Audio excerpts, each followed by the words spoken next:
Damas y caballeros, el día de hoy vamos a conversar sobre uno de los grandes héroes y o villanos de la historia, Charles Manson, que se parece mucho a otro de los héroes y o villanos de la historia, Adolf Hitler, porque si lo vemos así de cerca, que es lo que nosotros hicimos con este documental que está disponible en Netflix. En el caso de Charles Manson, él quería ser un artista, él quería ser músico, tenía unas canciones, las grabó él mismo, las publicó, una cosa buenísima que te lo ponen ahí del soundtrack del documental y tú dices, qué gran artista, ¿no? Y lo mismo pasó con Hitler, que el tipo, él quería entrar a la escuela de pintura y estaba así como haciendo todo lo posible, mandó un montón de pruebas y tal, o sea, de pinturas que tú la ves el día de hoy y tú dices, bueno, no es una pintura que me explote la cabeza, pero yo digo, bueno, está bien hecha, ¿no? ¿Y qué le dijeron a Hitler? No, no puedes entrar a la escuela de arte. Y mira lo que terminó haciendo. Pasó exactamente lo mismo con Manson. El tipo quería ser una estrella de rock, pues, o sea, un tipo rebelde y tenía toda la estética. Tú lo ves y tú dices, este es una potencial estrella de rock.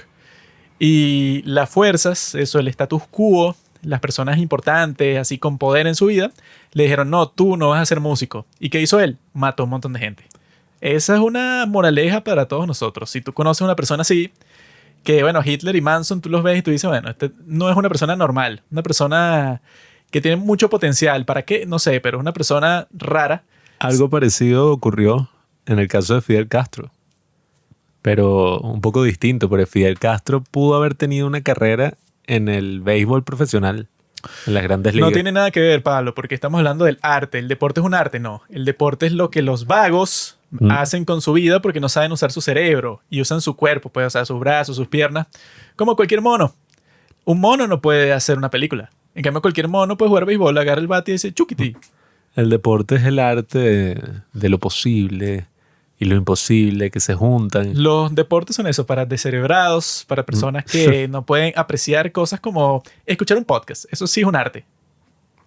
A mí me da risa siempre esa banalización de la palabra arte, que todo, ajá, el arte culinario y bueno, quizá, pero Se le salió, se le salió la falda del pantalón.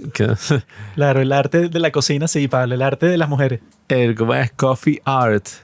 Y que sí, el hacer café es un arte y cortar cabello, cortar pelo también es Sí. un arte y todo es un maldito arte en el mundo. El arte que más me gusta a mí es el Kama Sutra, el arte del sexo. Que no todas las personas son capaces de eso, pero yo cuando tengo sexo es como una obra de arte. Las personas dicen, wow, este tipo es un pintor. Pero arte así abstracto, pues Que Marina Abramovic. Eso era lo que decían con Manson, que el tipo en su rancho hacía orgías, ¿no?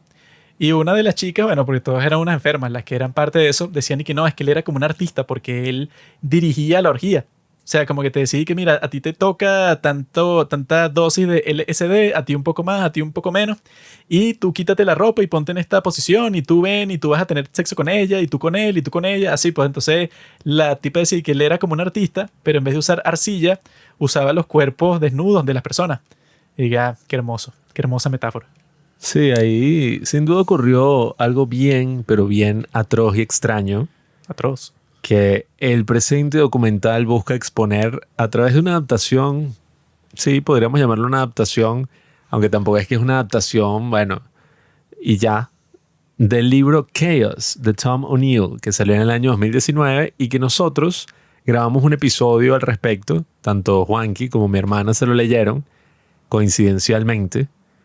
Y bueno, nada, nosotros sacamos un episodio hablando sobre ese libro y Once Upon a Time in Hollywood, porque, bueno, fue un libro muy influyente en la época. El tipo apareció en el podcast de Joe Rogan y además era como que, ay, mira todo lo que devela este libro sobre el caso de Manson, que hay muchas cosas interesantes ahí, ¿no? Esto es lo que trata el documental, pero el documental que está en Netflix, Chaos, fue dirigido por Errol Morris, que para los que no sepan quién es Errol Morris, Nadie sabe, bro. Yo no sabía. pobrecito. Hasta el día de hoy no sé. Bueno, los que no saben quién es un veterano documentalista que algunos dicen que fue como el inventor de lo que hoy conocemos como el true crime, Coño. porque él sacó como que el documental The Thin Blue Line, la delgada línea azul, que fue eso, pues, o sea, un documental sobre un caso donde un tipo fue acusado de matar a un policía y llevaba ya 11 años en la cárcel. ¿Un tipo o un oscurito? Un ser humano, Juanqui. Pero era Los dos. afroamericano. No. Ah, entonces no hay Pero si lo problema. fuera, sería igual de inocente. Si lo fuera, ahí sí tiene que ir preso, sí, pero ni pensarlo. No hay ni necesidad de juicio. Un hombre, ¿verdad? De mediana edad, porque resulta que, bueno, por lo que escuché, este tipo, Errol Morris, bueno, hay una anécdota bien interesante que es que el tipo hacía estos documentales un poco raros y grabó uno llamado Gates of Heaven, que es Gates un of Heaven. Gates, Debe ser tu preferido. Gates, Bill Gates. Oigan esto. Las puertas del cielo, las rejas del cielo, ¿no? ¿Cómo se diría? Gates. Bueno, Sí, las X. puertas, ¿no? Qué show. Las puertas del cielo, que, bueno, era un documental tan extraño que Werner Herzog al verlo dijo como que, bueno, yo apuesto que no vas a terminar ese documental y que si lo terminas yo me voy a comer mi zapato. Y bueno, pueden ver ese corto documental que se consigue por ahí que se llama Werner Herzog Eats His Shoe o Werner Herzog se come su zapato, lo cual nos dice que sí, o sea, en efecto, Errol Morris pudo hacer su documental. No me acuerdo si el mismo Werner Herzog hizo eso como para motivarlo. Y el punto es que el documental Tipo, es es súper... medio sádico, ¿no? Pero consigo mismo, porque tú puedes decir, ah, mira, apuesto que no vas a terminar ese documental. Si lo haces, te invito a cenar. O sea, una cosa así normal, ¿no? Sí, Me bueno. como mi zapato. Y el tipo se lo comió además así sazonado, pues, porque en teoría Estupidón. tú sí puedes comer cuero. Y el tipo como que eso, pues, hizo como todo este stunt. Tú te la pasas en eso. ¿Eh? Bueno, yo no sé si se puede comer cuero, pues me han dicho. Me han dicho algunas Bueno, personas, si él lo hizo y no se murió, se puede. bueno, cuero de hombre. Tú lo has probado, ¿no? Yo lo vendo. ¿Ya? La masacre de Texas. Mierda. Bueno, estabas tratando de hacer un chiste sexual, pero salió un poco raro. El punto es que, bueno, el documental ese de Errol Morris que lo llevó como a la notoriedad era sobre un cementerio de mascotas. Y todas estas personas que era así, que iban a visitar al perro que se murió hace años y tenían así como toda la lápida y la cosa así, un drama. Y era como que, bueno, ¿por qué? O sea, ¿por qué existen estos vínculos? Todo eso. Entonces, bueno, él es un documentalista veterano, sacó esa después, o sea, más adelante, porque supuestamente el tipo se dejó de hacer documentales y se metió a investigador privado, que bueno, para hacer documentales sí necesitas un poco de eso también. Y en ese trabajo se dio cuenta de este caso en el que un tipo fue acusado de matar a un policía y la evidencia mostraba que, que sí, había muchas razones para decir que no fue él. Entonces el tipo hizo el documental, además lo hizo de una manera muy cinematográfica y no solamente logró que liberaran al carajo, o sea, con ese documental el tipo limpió el nombre de esta persona que fue falsamente acusada, ¿no? Sino que creó como que todo este género. Pues, Hay que hacer uno de esos, pero por Derek Chauvin. Coño. Dicen que están a punto de darle el perdón presidencial. Bueno, no sé mucho de ese tema, aunque, bueno, se podría hacer fácilmente un true crime sobre muchas cosas en ese caso. Pero el punto es que el tipo fue como eso, pues el creador de ese género que vendría a dominar el mundo documental en la actualidad con todos estos documentales de Netflix, todas estas cosas. El tipo siguió adelante haciendo muchos otros documentales interesantes. Hay unos que yo no he visto que se llama The Fog con G. ¿Cómo se dice fog? The fuck. Bueno, The Fog of War. Coño. La niebla de la guerra y otros documentales así que son súper fuertes e interesantes porque es como que, bueno, uno es el tipo que fue como ministro de, ¿cómo se dice? Secretario de Estado. Secretario de Estado con Kennedy, con otros tipos así, ya viejo, como que dando unas entrevistas sobre todo lo que pasaba ahí en el detrás de escena. ¿Quién es ese, bro?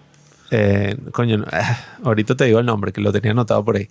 Pero bueno, el punto es que el tipo sacó todos estos documentales, incluso sacó uno que se ve interesante, que es sobre las torturas que ocurrían en la prisión esta de Irak. ¿Sabes? Que salieron las fotos. El tipo logró entrevistar a las personas que aparecían en las fotos así, los tipos como que cuentan y tal. Qué fastidioso. Y bueno, el tipo, bueno, se ha metido de frente, ha trabajado muchísimo, incluso en la era del internet. El tipo ya está medio viejo, pero sigue muy activo, ¿no? Sacando documentales. Y nada, sacó este documental en el año 2025 llamado Chaos, que es sobre la historia secreta detrás de los asesinatos de la familia Manson. Y bueno, está en Netflix, como todos saben, dura nada más 1:40. Y es bastante interesante, ¿no? Es de lo que vamos a hablar el día de hoy. Como ya saben, hay un podcast completo que se grabó al respecto sobre el libro y sobre las implicaciones de la familia Manson que pueden ir a escuchar en Spotify, ¿no? Donde estén, bueno, donde sea que estén escuchando esto. Pero el punto es que hoy vamos a hablar del documental y yo quería empezar diciendo que, bueno, yo que no me leí el libro, considero que está, bueno, sí, o sea, de forma de, por así decirlo, informativo para saber de qué va el libro, está muy bien, pero yo creo que va más allá. Y eso es lo que verdaderamente me interesó del documental.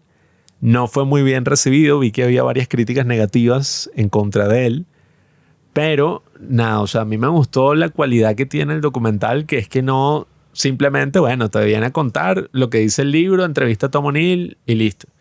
Y demuestra como que sí, el tipo tiene razón, el tipo descubrió una conspiración secreta, punto y final. Sino que como un buen documental te va mostrando distintos puntos de vista y lo que trata de hacer es como que llegar a esa verdad que nunca va a estar del todo clara. Que es así un poco como te dicen al final del documental, que es algo así como que, bueno, a la gente le gusta el drama porque hay conflicto y hay resolución. Pero en la vida real parece que no hay resolución. Bueno, es que el problema con esta historia, bueno, ¿por qué crees que se llama documental? Porque documenta lo que está en tu mente. Documental. Nada de esto pasó. Todo pasó en la mente del escritor y esto es un libro de ficción. Si tú hubieras leído el libro, sabrías todo eso antes de verlo y estarías ubicado. Pero el problema que tiene el tipo con esta historia es que es un cold case. O sea, no es una cosa que el tipo esté investigando, que pasó hace 5 años. Entonces tú puedes, bueno, conseguir eso, los testimonios de las personas, bueno, que se deben acordar porque no pasó tanto tiempo. Y como de todos los materiales de los documentos, pues, o sea, que te pueden decir y que mira, lo que en realidad pasó fue tal cosa. Pero no, pues esto fue en 1969. Y el tipo comenzó a investigar eso hace más de 20 años. Creo que él lo comenzó a investigar. El punto era hacer un artículo, pues, para una revista de cine que se iba a publicar en 1999, porque era ni que no, y que los 30 años, pues, o sea, de los asesinatos que lo cambiaron todo. Pero ese artículo que él comenzó a hacer no lo terminó, pues, o sea, porque el tipo se dio cuenta que la historia era mucho más grande de lo que él pensaba. Y esa es la cuestión, pues, o sea, siendo un cold case, el tipo cuando comenzó a investigar, el tipo quería entrevistar a, bueno, a un montón de personas, pues, o sea, que era así como súper importantes para ese momento, que si el mismo Jack Nicholson, Dennis Hopper, el tipo ese, ¿cómo es que se llama el viejo ese que fue el que hizo el fiasco de los Oscars con La La Land, que iba a decir el nombre ese del de Bonnie y Clyde? Coño, ajá, sí. Y era Moonlight, pero el tipo tenía el sobre. Ese actor así famoso que sale en Bonnie y Clyde y tal. El tipo contactó a todos, pues, o sea, como que a todas las personas famosas, pues, de los años... Warren Beatty. Sí, ese. El tipo contactó a todas las personas famosas de los años 60 y que mira, que yo estoy haciendo una investigación y tal. Y entonces dije, te felicito, no te voy a dar ninguna entrevista de esos tiempos con ese ángulo sobre Manson. O sea, el tipo trató de hablar con todo el mundo sobre el caso, nadie quiso hablar con él, pues, o sea, como que para hacer una investigación más profunda y tener así varias perspectivas, nadie le quería decir nada, entonces el tipo se puso a entrevistar a ciertas personas que, bueno, no eran famosas, pero sí estaban involucradas con todo el caso.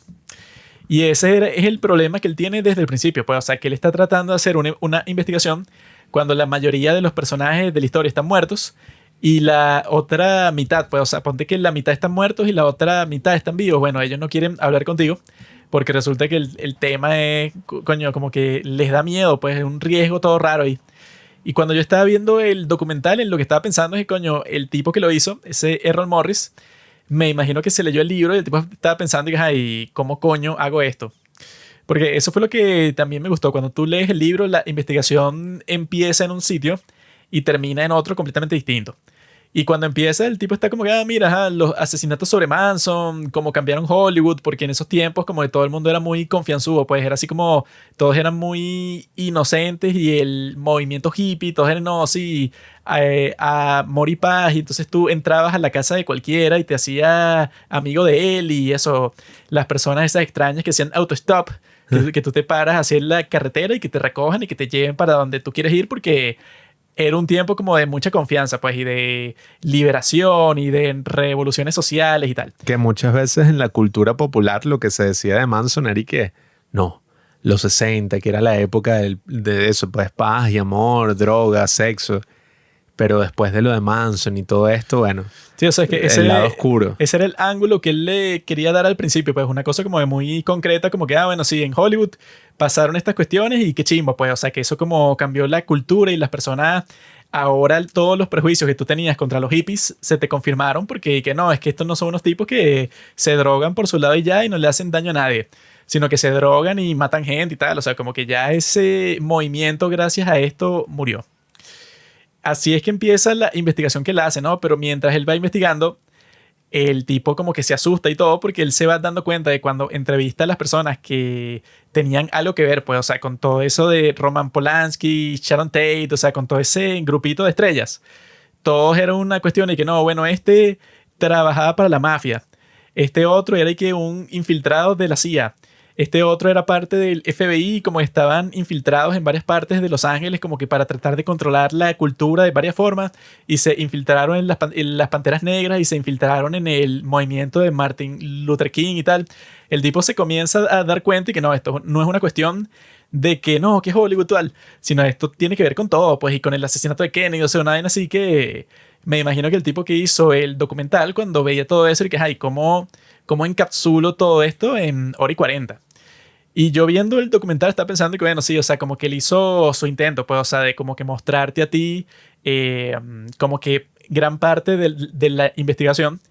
Pero ese es el problema, pues, o sea, que como la narrativa es tan amplia y involucra que sí a 1000 agencias y personas y un drama, un conflicto y que no se sabe qué fue lo que hizo este porque no quiso hablar contigo y tú le preguntaste que sí a su ex esposa y te dije que no, sí, él era un agente de la CIA y no quería que nadie lo supiera y él estaba involucrado con Manson y era el que le daba la droga para que hiciera su culto y se le salió de control. O sea, tienes como que todo eso al mismo tiempo. Entonces, o sea, como que para que en realidad, pues, o sea, que si todas las teorías de conspiración locas que salen en el libro, para que tú eso como que lo expongas por completo, necesitas una serie documental. Y yo en realidad no le vería mucho el punto de eso, pues, o sea, porque ese es el problema, pues, o sea, que no hay mucho que mostrar, porque las cosas que le encuentran en su investigación es que si un documento, una cosa así como que no, mira, el fiscal del juicio de Manson omitió esta evidencia súper importante y lo tachó aquí. O sea, una cosa que tú lo muestras en un documental y no va a ser muy emocionante. Va a ser que, ok, encontró un papel en un sitio y ya. Bueno, es que ahí se va a un punto muy importante de los documentales, que la perspectiva de, por ejemplo, Werner Herzog sobre ese tema es muy, muy reveladora. Porque él te dice, en un documental no se trata de los hechos. La idea es que no sea una cuestión informativa, meramente. Porque los hechos no tienen como un gran valor en sí mismo. Él dice que si fuera por eso, o sea, si the facts, ¿no? O sea, los hechos fueran el equivalente a la verdad, entonces el libro más valioso que hay es, no sé, o sea, el directorio telefónico. Porque todo lo que dice ahí es verdad. O sea, este tipo está aquí. La Biblia es el libro más valioso de todos porque todo lo que dice ahí es verdad. Bueno, es que la misma de la Biblia, pues, y cualquier libro valioso en ese sentido, la verdad a la cual está apuntando no es una cosa que se manifiesta de una manera tan clara, ¿no? O sea, no es una cosa que está ahí en los hechos, porque es como él dice. Quizá pues, para o sea, ti no, pecador. Para mí se manifiesta todos los días, todo lo que hago, sí. no, o sea, el tema de lo que se está buscando ahí es una verdad que va más allá de los simples, bueno, hechos, ¿no? De las cosas que ocurren. Y es que tú dices, bueno, si tú te vas por los hechos, unos tipos fueron y mataron a Sharon Tate y mataron a esta otra pareja y mataron a estas personas y listo, pues unos hippies locos, no hay más nada ahí. El tema es que la implicación cultural que eso tuvo, así como todas las otras cosas que no sabemos y todas las otras acciones que estaban ocurriendo en ese mismo momento, ¿no? Tanto en la CIA como en el FBI, o sea, todas estas operaciones que se han ido revelando con el tiempo, te dan cuenta de un estado de paranoia y de un estado, bueno, de agitación cultural que te dejas así pensando como que, bueno, ¿y qué si esto que todo el mundo pensaba que era una cuestión más bien, ay, un tipo loco y satánico que manipuló a estas mujeres? No, es que, en verdad es que, está unido a una conspiración. Él descubre que es exactamente así, pues, o sea, que él cuando comenzó a hacer su investigación, Él está de que, ay, sí, yo te voy a mostrar cuál fue el impacto cultural en Hollywood y tal. Porque él pensaba de que, bueno, me imagino que la cosa que todo el mundo piensa, pues que fue lo que pasó con eso de Manson, fue lo que pasó, ¿no? O sea, él al principio no planeaba cuestionar eso, sino quería que, bueno, me imagino que pasó eso y yo lo que voy a hacer es tratar de darle un ángulo distinto 30 años después. Pero el tipo lo que terminó haciendo es publicando un libro 50 años después. O sea, el tipo pasó como 20 años investigando y se metió, como dicen en inglés, como en 10.000 rabbit holes. Pero el problema principal de su investigación, y pero también lo que lo hace, yo creo que es más apropiado para una película. Y no tanto de la investigación, o sea, como que de los hechos de la investigación, sino de él haciendo la investigación, pues, o sea, del autor. Porque era una cuestión así que él se ponía a conversar que sí con una de las personas así que era como de los principales, pues, o sea, de los involucrados en todo lo que pasó.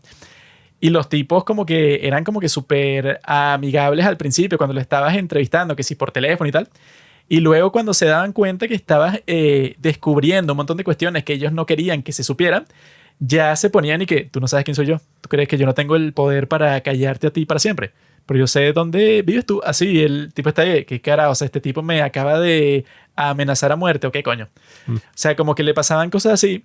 Y la persona que hacía eso, él en realidad nunca llegó a descubrir por qué se puso tan violento. Pues, o sea, como que eso le pasó varias veces, que él pensaba y que, bueno, no sé a qué me estoy acercando porque nadie me quiere decir.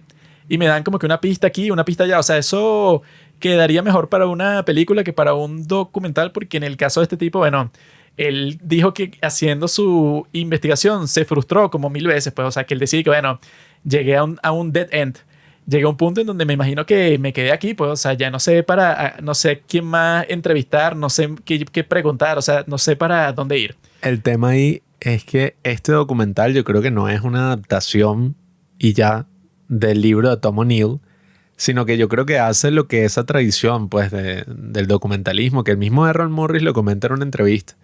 Él dice así como que, bueno, una cosa es lo informativo que viene más dado de lo periodístico, ¿no? O sea, del periodismo, de esto de que, bueno, lo que busca en teoría, ¿no? El periodismo es informar sobre algo. Por eso es que, bueno, uno habla de una crónica y la crónica es una cuestión que trata de ser lo más objetiva posible. O sea, bueno, mira, pasó esto, esto y esto. No es que tú vas ahí entonces no sé, a sacar el motivo de todo porque, bueno, eso no está tan claro. El tema es que él dice que si bien el documentalista tiene un poco de eso, de esa vena, de eso no se trata. No se trata de algo meramente informativo. Entonces yo creo que el documental tiene como 3 ejes temáticos, ¿no? 3 ejes narrativos que son el tipo ¿no? El investigador, Tom O'Neill, que te cuenta como que toda esta historia que él ha investigado y ha dedicado su vida a. Tiene al tipo que estuvo, o sea, que está preso, que fue como que compañero de Manson y coincidencialmente terminó haciendo un asesinato que si el día antes, una cosa así, con unas características muy similares a los asesinatos famosos, ¿no? Infames más bien, de la familia Manson. Y tienes a este otro tipo que era como parte de la fiscalía, ¿no? Tengo entendido, que era como abogado, así, que te habla sobre, bueno, la versión un poco más clásica, ¿no? De qué es lo que pasaba con Charles Manson y sus seguidoras. Y yo creo que ahí lo que se te plantean son como 3 perspectivas en las que es y que, bueno, uno, tener un eructo atravesado. Ajá. Uno es como la perspectiva que todos conocemos, que es y que, bueno, un tipo loco, que era como satánico y estaba obsesionado con los Beatles y de alguna forma por las drogas que son malas y todo este tema de los hippies, logró, bueno, hipnotizar o influenciar a todas estas mujeres que habían oído, pues, y que estaban destrozadas por esa cultura terrible. Y bueno, las utilizó para que cometieran un asesinato y tal. El tipo quería hacer como una guerra racial y el tipo se consideraba a sí mismo, bueno, el profeta, ¿no? Esa es como la perspectiva del abogado. Tienes la del otro que es y que, bueno, Tom O'Neill, que te dice, no, ahí hubo como toda una conspiración secreta donde el tipo podría haber sido parte del programa ¿no? MK Ultra o el programa de Chaos, que era como estos programas que existían, que eso sí ha sido más que comprobado, ambos programas, que el FBI y la CIA estaban trabajando en coordinación para, bueno, no solamente infiltrarse y detener muchos movimientos insurgentes, pero bueno, sobre todo culturales, ¿no? En ese momento, en los 60, sino que, bueno, también estaban haciendo experimentos. Creo que fue, sí, desde los 50 hasta los 70. No, bueno, Experimentos nada eso éticos. no ha parado. Bueno, me imagino. Solo que me Em, imagino que ahora llegaron a una forma de actuar más inteligente que no lo hacen en los Estados Unidos con estadounidenses. Lo hacen en cualquier parte del mundo que encuentran y eso, tienen que ser un galpón, no sé, en China, y lo hacen ahí en un sitio en donde nadie se entera de experimentos con personas, porque esa cuestión de los ratones siempre es un fastidio. O sea, hay que probar las cosas en persona. sí, no sé qué tipo de experimentos harán en la actualidad. Si eso es lo que hacían en esa época, bueno. Pero, bueno, también era como en un contexto muy particular, pero se decía que en Rusia estaban haciendo lo mismo, ¿no? En la Unión Soviética. No, Pero bueno, imagínate lo que están haciendo en China ahorita. sí, Te tienen a ti clonado, está bien. te tienen a ti y eso, como que a una versión tuya clonado para que en cualquier momento, pues cuando que, bueno, el chance así súper improbable que tú te conviertes en una persona importante, llegan, te secuestran, te reemplazan por el Pablo chino y ese tipo tiene un entrenamiento, bueno, para hacer todo lo que quiera China. Sí, eso siempre ha pasado. Paul McCartney, ¿cómo es? Abril, no sé qué. Y así tienen de todos los ciudadanos de todo Occidente, pues, o sea, por si acaso. Todos los no chinos, pues. Sí, eso claramente está ahí. Ese es el próximo documental del cual vamos a hablar.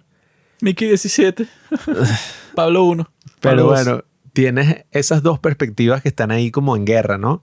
El mensaje como, ay, sí, del aparente establishment que te dice esa narrativa de Helter Skelter, de que el tipo estaba como obsesionado con los Beatles y las drogas le habían freído el cerebro y él con las drogas influenció a toda esta gente, bueno. Y tienes la otra, que es la de Tom O'Neill, que te dice, no, mira, aquí está ocurriendo algo raro, ahí hubo coordinación, hubo muchos errores, lo cual te lleva a sospechar. Y en el medio de esas dos tienes ese argumento, ¿no? Del tipo más cercano a Manson, que lo que te dice es como, mira, no es tan complicado. El tipo simplemente, bueno, era un tipo ahí medio maldito, o sea, que estaba todo frustrado con el carajo, ¿no? El hijo de Doris Day, que no le consiguió el contrato para ser músico. El tipo quería vengarse y utilizó como esa misma costumbre que él tenía de la cárcel, se le salió de las manos y bueno, el tipo además estaba todo frito con las drogas. Aunque eso, bueno, eso no fue lo que pasó. O sea, la narrativa real sí está, bueno, hasta cierto punto está clara. Hay muchas cosas que no se sabe qué carajo, pero el caso es que Manson no era un tipo sencillo, no era como tú. Tipo, era un tipo, coño, bien complicado. Que ahí es donde comienzan las sospechas de Tom O'Neill, pues. Que tú dices como que no, Manson, ajá, un tipo que drogó a unas muchachas en el desierto y tal. Pero sí, él se puso a ver su historial de toda su vida y él salió de la cárcel luego de que lo sentenciaron ahí, no sé, como por 8 años, cuando él tenía 32 años, ¿no? Y él hizo los crímenes estos de Tate, la Bianca, a los 34 años. Entonces él se puso a investigar ese periodo y se dio cuenta que este Manson, eso lo trataron de eso, pues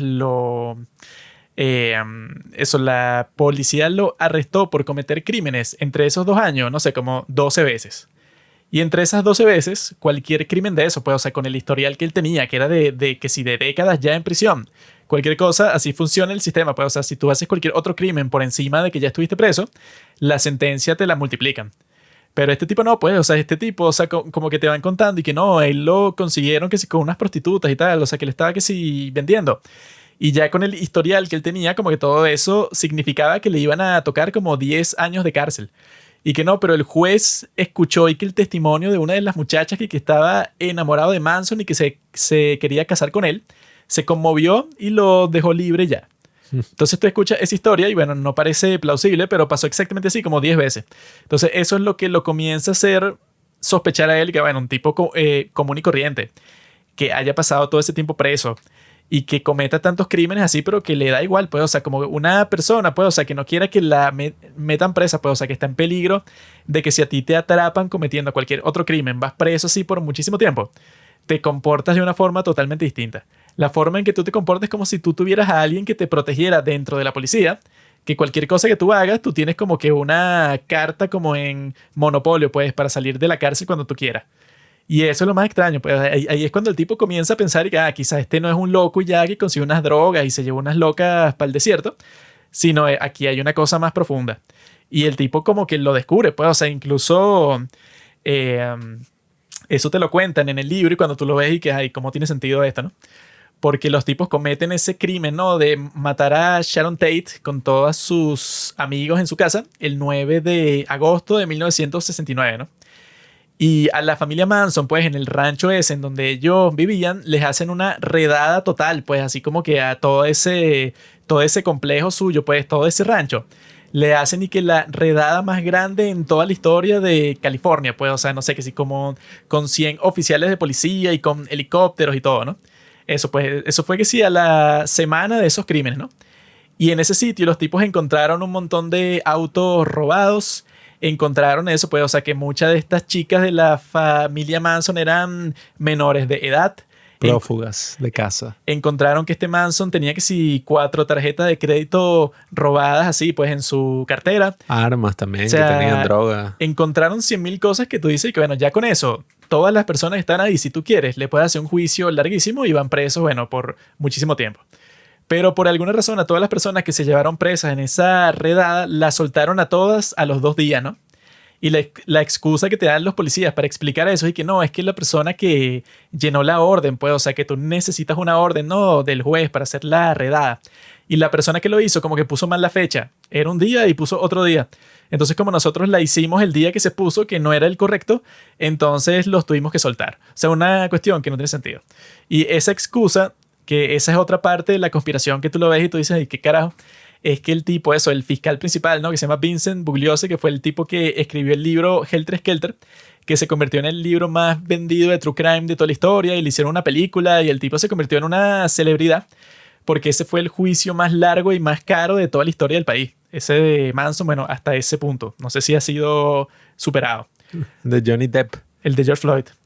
Pero, o sea, ese Vincent Bugliosi, o sea, como eso, pues el autor del libro, al principio él piensa que, yo voy a hablar con él porque eres la autoridad en esto, ¿no? O sea, fue el fiscal principal en el juicio de Manson, escribió un libro sobre todo el proceso, y cuando cualquier persona quiere saber algo sobre ese caso, pues una curiosidad o, no sé, ir más profundo, lo entrevista a él. Y el tipo cuando empieza a investigar se da cuenta que ese Vincent Bugliosi mintió 300.000 millones de veces en ese libro. Por ejemplo, pues está como que esa historia esa de que no, que el productor ese Terry Melcher que estaba en contacto con Manson para producirle un disco, el tipo al final como que lo engañó, pues, o sea, le dijo que lo iba a hacer y no lo hizo, ¿no? Entonces, al parecer este Manson, eso que es como que la historia más mainstream, ¿no? Mandó a matar a todas las personas que estaban en la casa en donde solía vivir el productor este que no le produjo el disco, ¿no?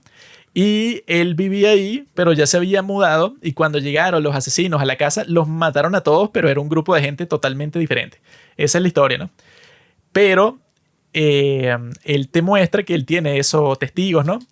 Que dicen eso, que si varios días luego de esos crímenes vieron a ese tipo, Terry Melcher, en el rancho de Manson, drogado, pidiéndole perdón de rodillas y con las chicas ahí, o sea, como que pasó varios días en el rancho de Manson, ¿no?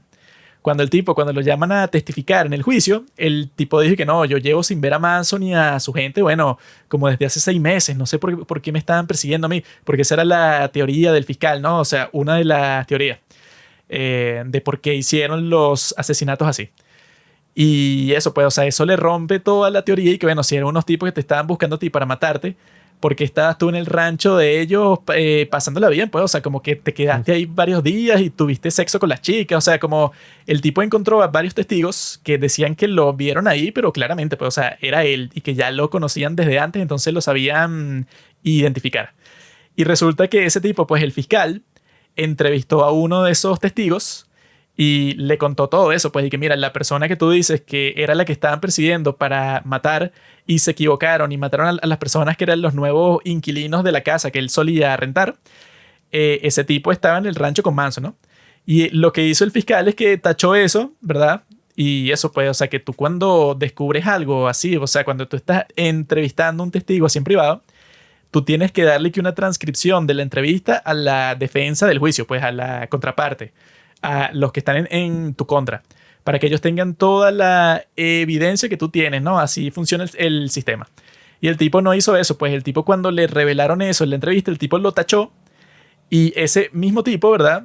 El que era uno de los testigos que vio eso, el tipo cuando le tocó testificar en el juicio, testificó una cosa completamente distinta.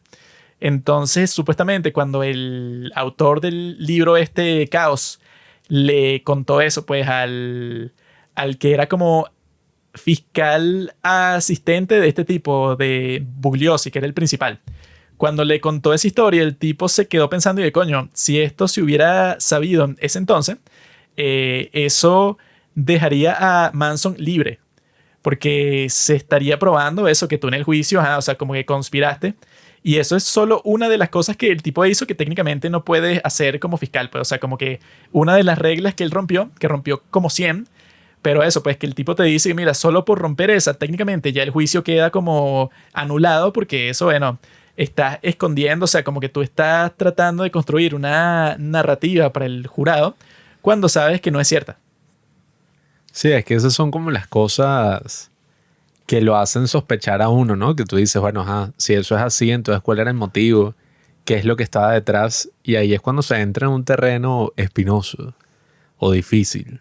Porque, bueno, el hecho de que no haya un motivo aparente o algo así, lo puede hacer a uno conspirar sobre, bueno, cuál es el motivo detrás, cuáles son las cosas que se unen ahí. Y bueno, ahí es donde uno, que es lo que yo veo en el documental, se pueden entrar a hacer relaciones un poco locas, pues, o sea que según lo que yo vi en el documental, o sea, lo que hemos hablado, ¿no? En el otro podcast, para mí sí tiene sentido, o sea, yo sí creo que hay como una conspiración muy clara ahí, que tanto directo e indirectamente, bueno, o sea, los tipos como que lo dejaron pasar. Ahora, eso nos lleva a una de las preguntas principales que se hace el documental, ¿no? O sea, que tú dices, bueno, pero el control mental o una habilidad así, o sea, eso existe de verdad. Que lo llega a preguntar Errol Morris, pues, o sea, que dice, bueno, ¿tú crees que el tipo de verdad lo logró? O sea, ¿tú crees que el gobierno de verdad logró el control mental tipo el candidato de Manchuria, ¿no? Hace La rato. zona de miedo. Y no sé, pues, o sea, ahí es donde entra la cosa que, bueno, probablemente, o sea, coño, lo más loco que uno ve con eso de Manson y lo que se veía en esas cosas que te va mostrando ahí en el juicio y todo esto, es, bueno, como lo siguen, pues, o sea, como todas estas tipas hacen lo que él les diga, o sea, están como programadas. Y eso no sé, porque, a ver, ya todas estas historias sobre los cultos y estas historias sobre, bueno, las cosas horribles que han ocurrido en esta dinámica de culto, bueno, te hablan sobre el poder que tienen las personas de ser manipuladas y de ser programadas y de seguir a una persona así, incluso hasta la muerte y hasta cometer acciones atroces. Eso lo vemos en los cultos, eso lo vemos en los gobiernos, lo vemos en los regímenes alrededor de la historia, o sea, lo vemos en muchos casos. Entonces, claro, si tú le metes a esa receta todo esto de que te dan unas cantidades de droga loquísimas, o sea, unas cantidades de LSD súper altas a toda hora, que es como después dicen, ¿no? Los perpetradores, ¿cómo se dice? Perpetrators, perpetuadores, no sé, Perpetradores. perpetradores, que es una locura. O sea, cuando tú ves a los tipos hablando ya de viejos, a los que asesinaron, ¿no? A estas personas de una forma horrible. Tú escuchas ese caso y lo escuchas así, pues, o sea, específicamente, y tú dices, ahora, o sea, esto no estaban como en control de nada. O sea, una persona que mata así sin remordimiento, sin ningún tipo de reacción, a una mujer embarazada de 8 meses y medio, bueno, es una locura, ¿no? Aunque eso lo vemos Es un poco kinky eso, ¿no? eso igual uno dice sí, en Latinoamérica que cuántas cosas pasan a diario de esa forma, pues gente Bueno, como drogada, estas, no. O sea, pasará no un tipo que se sé. drogó y mata a alguien, pero lo interesante de esto es que es una organización de control mental. No, claro, pero digo, o sea, ese, me refiero, esos asesinatos así sin, bueno, o sea, sin nada, sin ningún tipo de consideración humana. Y en el caso de aquí, o sea, yo lo que digo es que, oye, si te deja esa pregunta, pues, o sea, ellos lograron Bueno, es que ese control mental, ese candidato de Manchurria. eso no es tan complicado, bro. O sea, el lavado de cerebro, tú no, al parecer tú no leíste esa famosa novela 1984. Y que bueno, claro No que el sé. control mental es posible porque eso, sobre todo si tú tienes a una persona bajo tu control, no solo mental, sino físico. Ponte que eso es que si un prisionero. Y lo que suelen hacer y que mira, es que no te permiten dormir, te hipnotizan, te inyectan unos químicos que te hacen mucho más susceptible y que tú le cuentes todos los secretos que tú tienes a una persona que no conoce. O sea, eso existe. Y al final de todo ese proceso, tú eras alguien no, al principio de ese proceso tú eras alguien y al final del proceso eres una persona completamente distinta que haces lo que se te dice y ya. O sea, eso existe. Comprobado y funciona. Solo que esa es la forma más bestia de todas. Pues, o sea, cuando tú tienes control completo de alguien, no solo mental, sino eso, si eres un prisionero y te hacen cualquier tipo de proceso así, bueno, entonces no es sorpresa que al final de eso tú estás, bueno, ya perdiste como que tu agencia, pues, o sea, como que te dejan roto ahí, ¿no? Pero lo interesante de eso para todo el mundo con este caso era exactamente eso, pues, y que bueno, estas personas de la familia Manson no eran como vagabundos, pues, o sea, eran que si unos muchachos normales, pues, o sea, que si con educación, unos eran que si universitarios y tal, o sea, como que tenían trasfondos que tú decías y que bueno, manipular a una persona como esta no es tan fácil, pero no es que la manipulas para que te sigas. Eso pues, o sea, para que esté contigo ahí, eso pues, para que tú seas como que el líder del culto. Sino que los manipulas hasta el punto que si tú le dices que mira, entra a esta casa y mátalos a todos con un cuchillo, lo haces y sin pensar y sin sentir nada y tal, ¿no? Pero ese es el punto, pues, o sea, que en el otro caso, pues, o sea, de eso de control mental, o sea, si lo hacen una serie de doctores en un laboratorio con un montón de recursos y tal, es mucho más creíble. Lo extraño es que lo hace este tipo que se supone que es un estúpido que no sabe nada. O sea, un tipo que cuando lo sueltan de la cárcel a los 32 años, él o sea, había pasado tiempo tanto entrando como saliendo de la cárcel, no sé, como por 28 años, eso pues que salía y lo metían preso y salía y lo metían preso, o sea, el mismo proceso todo ese tiempo. Entonces la pregunta de Eric es, ay, este huevón, o sea, porque no es un tipo, un mago, o sea, como este tipo aprendió a manipular de una forma tan profunda a todas estas personas para que cambien completamente, pues, o sea, su forma de ser hasta el punto que se convierten en unos monstruos psicópatas ahí, ¿no? Y eso es lo fin, o sea, esa es la parte del libro que en el documental no lo ponen casi, que es toda esa parte del MK Ultra, que eso es lo más loco de todo, pues, o sea, como que cuando el tipo llega a esa parte de la investigación, es que él dice que, bueno, ahí me di cuenta que esto era una historia completamente distinta y que ya no tenía sentido tratar de escribir que un artículo, una cosa así para otra revista que se lo iba a publicar y como que le dieran un adelanto para que él siguiera trabajando por un montón de meses y tal. Él se dio cuenta y que bueno, esto ya no es para un artículo, es para un libro. Porque se comenzó a dar cuenta que lo que estaba haciendo el MK Ultra, pues o sea, que si no saben qué es el MK Ultra, eran los experimentos que hacía la CIA que le daban LSD a un montón de personas que ni siquiera sabían, pues, o sea, que estaban tomando LSD, esta droga psicodélica, ¿sí? Para estudiar cuáles eran las reacciones de las personas, pues, y eso, pues, cuando ya te tenían como que bajo el efecto así fuerte de la droga, como ver qué podían hacer contigo, pues, o sea, si tú estabas en ese estado, cómo funcionaba, pues, o sea, si te decían algo y después cuando estabas sobrio lo hacías, o te hipnotizaban, o no te dejaban dormir por un montón de tiempo, y luego es que te daban esa droga para ver cómo reaccionaba, o sea, como experimentar en personas de todas las formas posibles para ver si eso del control mental y esa cuestión del suero de la verdad era posible. De que eso, pues, que si yo te doy una cantidad extrema de LSD a ti, y tú eres que si un espía ruso, y yo te pregunto que mira, dime todos los detalles de tu misión. ¿Lo haces? Porque ya estás así como, no tienes la guardia arriba. Así como que no, es que yo cualquier cosa que me pregunten sobre esto no digo nada. Bueno, si te lleno el cerebro con toda la droga del mundo, quizá lo dice. Bueno, esa era la razón, ¿no? Para esos experimentos.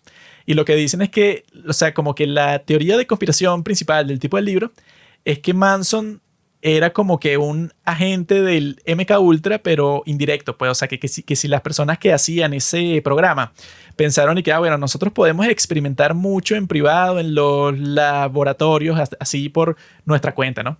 Pero nos hace falta una persona que en realidad esté probando esto con gente a largo plazo y que no lo vean como un experimento, sino que lo vean como una cosa de los hippies, pues, o sea, como que un tipo forme un grupo de personas y ya, y haga todas estas cosas que nosotros estamos haciendo en el laboratorio, pero que lo haga afuera, pues, en el mundo real, para que no sea así como que tan fría la cuestión, pues, o sea, para que sea más cercano a la realidad y esos experimentos como que sean más valiosos, pues, o sea, para ver cuál es el potencial real de todas estas drogas y todas estas técnicas, pues, o sea, porque era droga, más hipnosis y más un montón de cosas. Entonces el tipo llega a la conclusión, pero no total, pues, o sea, porque no encuentra como que la prueba así 100% no sé, que sea una carta o un documento secreto que diga que sí, o sea, un plan y que sí, contrata a este tipo que se llama Charles Manson para que se busque unos seguidores y empiece un culto psicodélico para ver cómo funciona esta droga. No existe eso, ¿no? Eso era lo que él estaba buscando, una conexión que no la encuentra. Pero lo que sí encuentra es que si tú comparas las dos situaciones, pues, lo que estaba haciendo el MK Ultra Puerta Cerrada era exactamente eso, pues, o sea, como que se encontraban gente cualquiera por la calle. Eh, y incluso en casos así, pues, o sea, de alto perfil, existía este científico que sale en el documental también, que se llama Joylon West.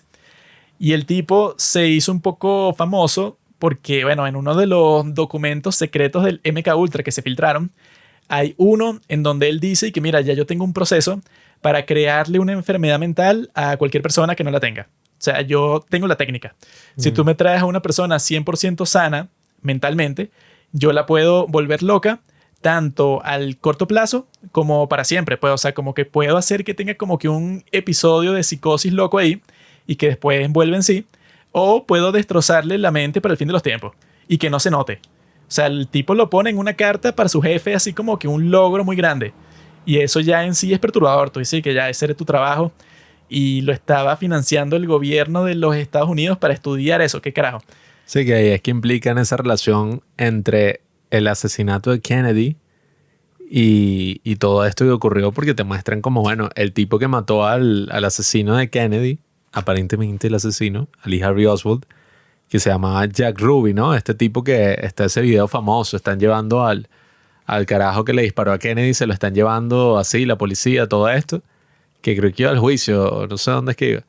Se lo están llevando y sale este carajo a dispararle, ¿no? Antes de que pudiera testificar. Bueno, ese carajo que le disparó tampoco pudo testificar porque ese tipo del cual está, bueno, el que dijo eso en una carta, ¿no? Es el mismo. Joylon West. El tipo fue a certificar si el carajo estaba apto para testificar y en cuestión de 2 horas se volvió loco. O sea, Sí, es que en fue una reunión con él. raro porque el tipo estaba así como eso. Ya lo habían interrogado los policías de por qué lo hizo y él dio una respuesta, ¿no? Y le hicieron eso, análisis psiquiátricos y el resultado era que no, sí, este tipo está sano. O sea, no tiene una enfermedad mental así grave que no lo haga responsable por sus acciones. Y este tipo, Joylon West, por alguna razón estaba solicitando que lo dejen a él personalmente hacerle otro test psiquiátrico. Y el juez de ese caso está de que para qué quisiera otro test psiquiátrico si ya le hicimos uno. Y incluso, pues, o sea, que si por presión de la gente le hicimos otro test psiquiátrico para confirmar y los dos dieron el resultado de que el tipo no está loco. Pero este tipo, Joylon West, lo que se especula es que el tipo quizá tenía como que un contacto muy bueno que hizo que el juez, bueno, luego de que él le había pedido ya varias veces eso, pues, o sea, de ir a ver a este tipo en persona para hacerle esa prueba, el tipo por fin aceptó. Y como dijo Pablo, eso, pues, o sea, pasaron 2 horas juntos, ¿no? Y al final de eso, el tipo llegó a la conclusión de que no, es que este Jack Ruby está completamente loco. Tan loco que el tipo se está pegando la cabeza contra la pared y que luego, eso, los días siguientes que lo intentaron interrogar otra vez, el tipo está diciendo que hay un complot para matar a todos los judíos porque yo no sé qué está pasando, pero están aquí metidos en las paredes y me están viendo. O sea, una vaina loquísima. Capaz era real, pues, como el tipo ese en Nueva York, que no, escucho como a unos tipos judíos hablando debajo de mi piso. Sí. Y después revelaron que sí, o sea, que había unos túneles subterráneos ahí. Sí, bueno, yo en realidad de los judíos me creería cualquier cosa, ¿no? Pero este en particular no, no sé si es cierto. Pero esa es toda la conspiración, pues. O sea, que ese sucio Joylon West también tiene otra carta, pues. O sea, que le está diciendo a su jefe del proyecto que él dice que sí, pues. O sea, ya tuve éxito, pues, en implantarle un recuerdo a alguien. Entonces los tipos están, eso, pues, o sea, haciendo experimentos para ver cómo funcionaba la conciencia. Y al mismo tiempo, casualmente, este tipo, eso, pues, que esa es la interrogante principal de todo. Este tipo que no sabe nada, pues, o sea, no es Joylon West, que era un doctor, o sea, un psiquiatra, pues, o sea, que se supone que es experto en eso, sino este tipo que ha estado preso un montón de tiempo y eso no ha hecho nada con su vida, pues, o sea, casi que medio sabe leer. O sea, no es un tipo que tú esperarías y que no, él sofisticado y se sabe todas estas técnicas. Como ese tipo creó un culto a su alrededor, que eso, pues, o sea, que como se metía tan profundamente en las mentes, pues, o sea, de todas estas personas, que décadas después, eso, pues, los que cometieron estos crímenes decían y que no, es que no puedo sacar a Charlie de mi mente. O sea, como que siempre lo tengo ahí. sea, una cosa bien perturbadora, ¿no? O sea, pero lo que te describen, pues, también en el libro, como que las técnicas que él usaba, era una cosa así que, bueno, al final yo creo que cuando hicieron esos crímenes, pues, o sea, la razón principal es que eso, pues, ya tenías el cerebro frito. O sea, que no tenías así como que un motivo así tan grande.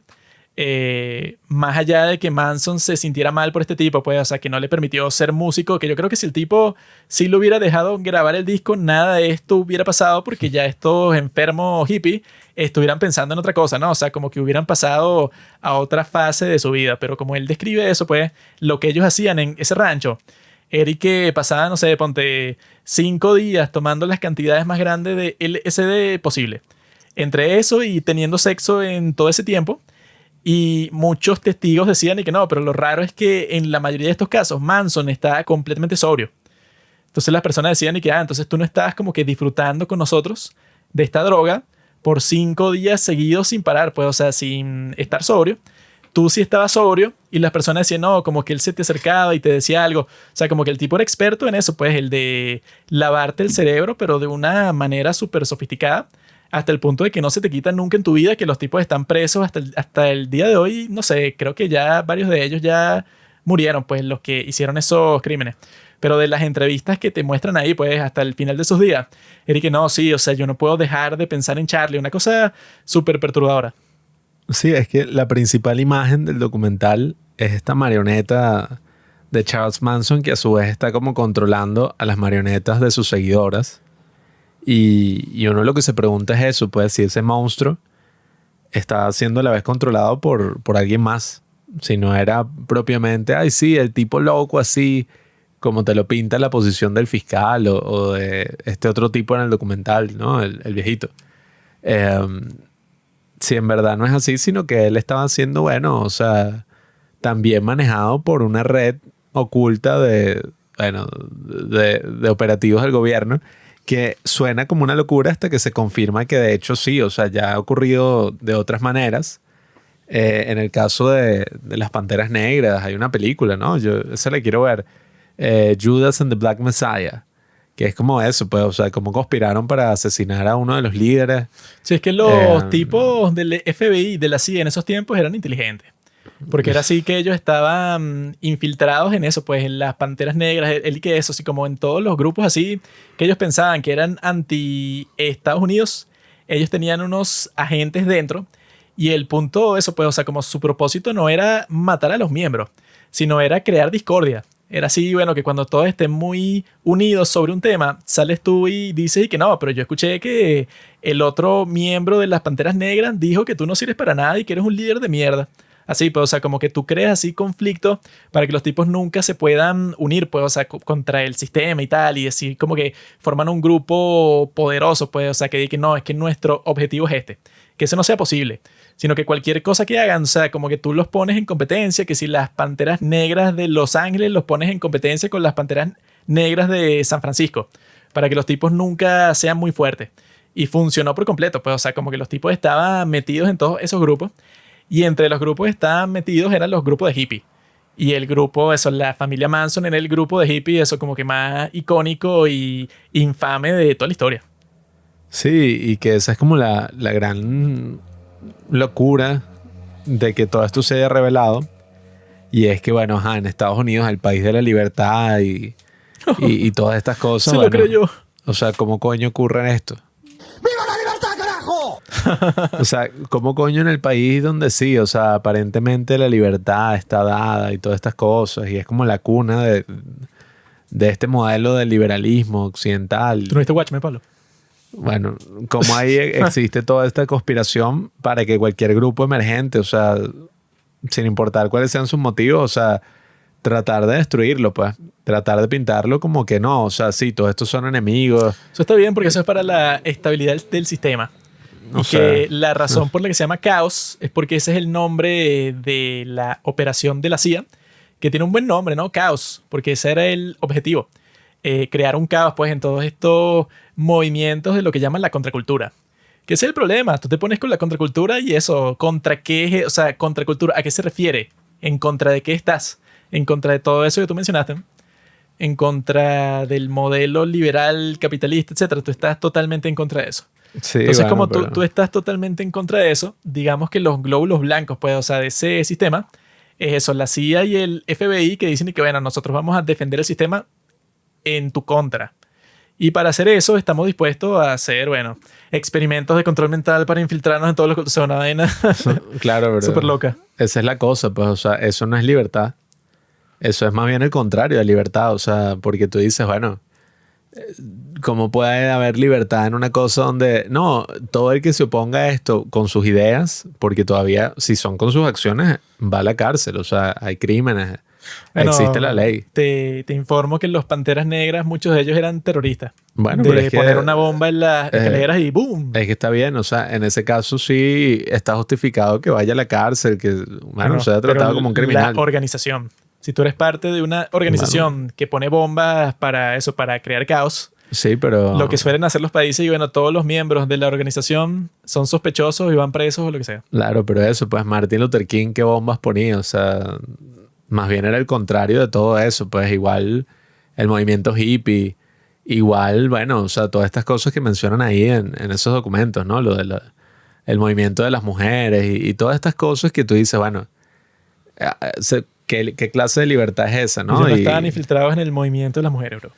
algo ahí, eso él lo Porque eso mencionaron en no el causa documental. ninguna O sea, distorsión dijeron social. Women's Rights Movement, lo de Martin Luther King, o sea, estaban metidos en todas esas cosas así de una manera u otra. El tema es ese, pues, o sea, que uno dice, bueno, el hecho de que todo eso sea así te habla mucho, ¿no? De cómo ese tema de las teorías conspirativas que hablamos en la otra vez en el podcast, que uno dice, bueno, sí, uno habla de las teorías conspirativas de una forma peyorativa porque lo que implica es que tú no tienes suficiente información Yo no. para que sea una teoría propiamente, ¿no? O sea, para que tú digas, coño, o sea, esto Porque se es... supone que así son. O sea, No, pero no tú. una teoría, pero no sabes. No tú ni yo. O sea, en el discurso cultural, en lo O sea, mainstream, en lo general. el punto de una teoría de conspiración es que a ti te falta información. O sea, no es peyorativo en ese sentido, sino es la definición. Sí, pero o sea, Si tuvieras la información, ya sería la conspiración como tal. la acepción general de ese término es el tipo que tiene 1000 hilos puestos así en la pared y bueno, piensa que los reptilianos y que todo el mundo está conspirando en su contra. Como esas cosas así paranoicas. Pero bueno, uno Bueno, ve esa clase de constantemente... cosas fue las que te inyectó el sistema en la mente. O sea, esa es otra de las misiones, pues, o sea, de todos estos tipos de la CIA y tal, que tú piensas eso. Sí, claro, Que se que no, una conspiración, o sea, una cosa tan no tiene relación con la realidad, porque eso no es muy común que pase cuando los tipos están, no, la CIA y el FBI, cada una por sí sola habrá sido partícipe y habrá organizado, no sé, cientos de conspiraciones. el tema es que ahí es donde surge bueno, el problema, por así decirlo. Que si tú no tienes suficiente información, en tal caso tú lo que puedes hacer es como descomprobar la narrativa, bueno, tradicional, ¿no? O sea, lo que se dice, decir, mira, esto no tiene sentido por esto y esto. Que de hecho sí, o sea, tú buscas información para descomprobar algo. Pero de ahí a que tú vayas a crear la razón detrás de todo eso, ahí es donde está, bueno, una situación peligrosa. Porque si tú puedes demostrar que algo fue, bueno, ok, esto lo encubrieron. O aquí hubo algo raro porque no podemos saber toda la información al respecto y tal. De ahí a que tú puedas averiguar cuáles fueron los motivos detrás de todo eso, hay un gran salto. Que Y eso es la especulación no pura. hace pues. falta. No, bueno, O es sea, que, porque coño, si tú haces una teoría de conspiración de algo, tampoco es que tú llenas todos los espacios en blanco, porque si fuera así, bueno, listo, pues, o sea, ya se convierte en hecho. no, pero Pero es que... todo el punto es eso, que tú especulas y tú dices que, bueno, pero la explicación más probable no será esta. Pero no pretendes que esa es la explicación y ya, porque si no, no es una teoría de conspiración, sino ya, listo, pues, o sea, ya descubriste la verdad. No, pero no digo tanto por eso, digo más el tema de la especulación y hasta dónde te puede llevar la especulación. Porque tú puedes llegar y decir, bueno, no, es que Charles Manson eso, pues era un operativo de la CIA indirectamente que, bueno, lo hipnotizaron para que él pudiera hipnotizar al resto de las personas y que pudieran crear como que esto, pues, o sea, un ánimo en contra de todos los grupos de contracultura, las Panteras Negras, por toda esta broma de que se decía que ellos fueron los que lo hicieron. Y además este contexto que le explica ahí, ¿no? O sea, como, y que había varios actores famosos de Hollywood que los apoyaban. Entonces era como mandarles un mensaje, mira, asústense porque esto es lo que va a pasar. Y que al mismo tiempo era una cosa para dañar la reputación de los hippies, todo eso. Pero bueno, yo lo que creo es que el documental en el fondo no busca darte una respuesta a todo esto, sino busca que tú mismo te hagas esas preguntas, pues, en primera instancia.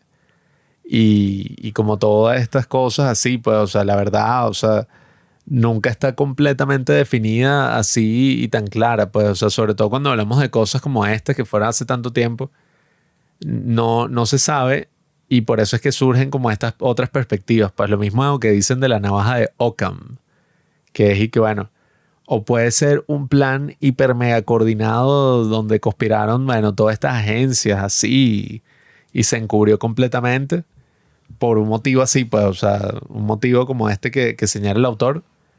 O, bueno, o sea, puede ser una cosa como que, bueno, había una gran ineptitud entre todos estos y sí, quizás sí ocurrió eso del MK Ultra, pero No, lo eso, demás son...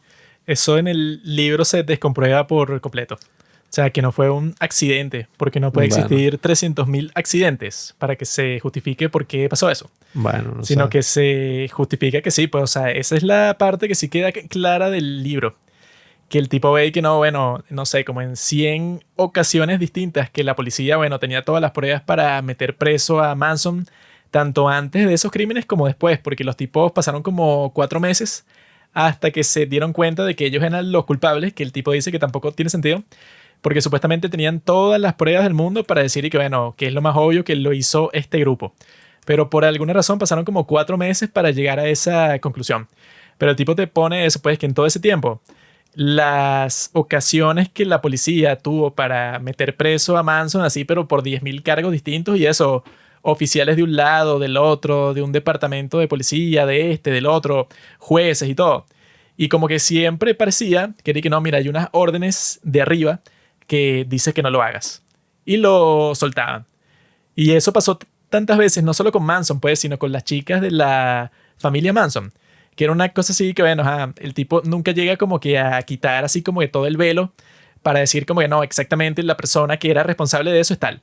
Porque se supone que esa es la cosa, pues, o sea, tú lidias con conspiraciones así porque si tú estás lidiando con las actividades de la CIA o de la KGB en Rusia y tal, esos tipos las cosas más terribles que hacen nunca las escriben, pues, o sea, tú no vas a hacer unos documentos para comprobar que sí, en realidad fui yo, o sea, yo hice el programa Manson y aquí tienes la carpeta con todas las pruebas, o sea, eso no existe. O sea, o no lo hiciste o lo destruiste, pues, o sea, entonces si ya no tienes eso, siempre se queda como teoría de conspiración porque la misma naturaleza del tema se supone que estás lidiando con personas que son expertas en eso, pues, lo que llaman contrainteligencia. O sea, son personas expertas en estar ahí, que bueno, que nadie se dé cuenta de quiénes son en realidad, de sabotear eso, pues todos los movimientos que ellos perciban que estén en contra, pues de sus objetivos. Son tipos que se dedican a eso, pues, o sea, que son expertos, son así como el espía así, estereotipo de las películas, pues. Entonces, si tú estás tratando de descubrir las acciones de personas así, es demasiado complicado.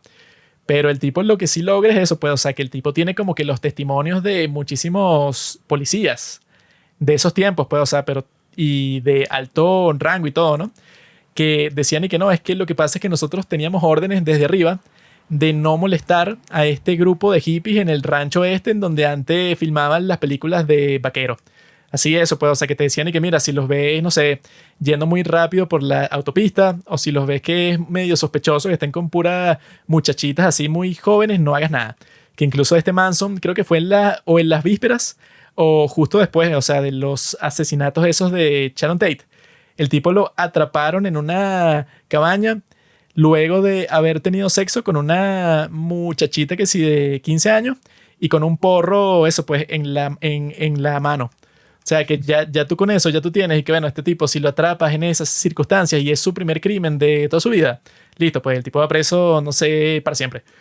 Pero en esas circunstancias fue que no, pues, o sea, el tipo como que se lo llevaron, pues, o sea, para la comisaría. La chica, eso, pues, o sea, se quedaron con ella, pues, o sea, para buscar a sus padres y Manson quedó libre. O sea, eso, pues, eso le pasó a él 20 veces. Entonces eso es lo interesante del libro y esa es yo creo que la razón por la cual el documental no podía ser como otro tipo de documental que si tienes así como, ponte eso, que si el documental de un juicio. Así que no, entonces el final del juicio y no, que por fin se consiguió la evidencia que se necesitaba y entonces la persona, pues el protagonista queda libre y que, perfecto. O sea, nunca podrías tener eso con este porque este es una historia como frustrante en ese sentido, pues. Que no tienes así como que el dramatismo porque la mayoría de las personas que estaban involucradas en eso ya están muertas y tampoco tienes como que la satisfacción y que, bueno, están muertas, pero ya sé la historia real. O sea, ya de todo lo que han dicho, bueno, por fin tengo en la mano la revelación que he estado buscando. O sea, como eso nunca pasa, no queda muy bien eso, pues, o sea, para que tú digas y que no, mira, un documental de True Crime no tiene como los elementos que serían muy buenos que existieran. Bueno, que el tipo hizo todo lo posible para que existieran, pues el autor investigó así muchísimo, pues, o sea, para encontrar eso y lamentablemente no pudo. Pero sí, o sea, como que ese tipo de historia, en esas circunstancias, pues, o sea, que te lo presentan en el documental, si es que sí lo más interesante del mundo, pues, así como que los tipos tengan un programa de control mental y que, bueno, que se haya comprobado, pues, o sea, que eso es lo más loco. Que por mucho tiempo eso fue como la teoría de conspiración, pues, o sea, que decía que no, la CIA que está experimentando con LSD. Y luego sí lo comprobaron en el Congreso. Eso pues hicieron como una audiencia en donde te iba mostrando prueba por prueba y que mira, sí, estos eran los tipos que trabajaban en esto y su objetivo era tal. Y la razón por la que no se sabe eso por completo, que ahí es donde el tipo del libro, el autor, donde él asume, pues, o sea, que está como que el documento mágico que él buscaba, era porque cuando estaban haciendo esas audiencias en el Congreso, le dijeron al tipo, pues al director del proyecto que se llama Cindy Gottlieb, le dijeron y que mira, como en la investigación del Congreso ya listo, ya tienen todos los permisos para pedirte todos los documentos que tienen que ver con esa cuestión que tú hiciste, los tienes que exponer, pues, o sea, los tienes que buscar en donde estén y los hacen públicos, ¿no? O se los das al Congreso. Y el tipo recibió una orden del director de la CIA que mira, no le hagas caso a los del Congreso. Es más, busca esa caja, pues, en donde está toda la evidencia de lo que se ha hecho y quémala. Y el tipo fue y lo hizo. Y luego eso, el tipo cuando fue a testificar, tuvo que admitir eso y los congresistas reaccionaron y que qué carajo, si nosotros te dijimos que los mostrara. Y fue una cosa así que, bueno, pero eso es un crimen súper grave.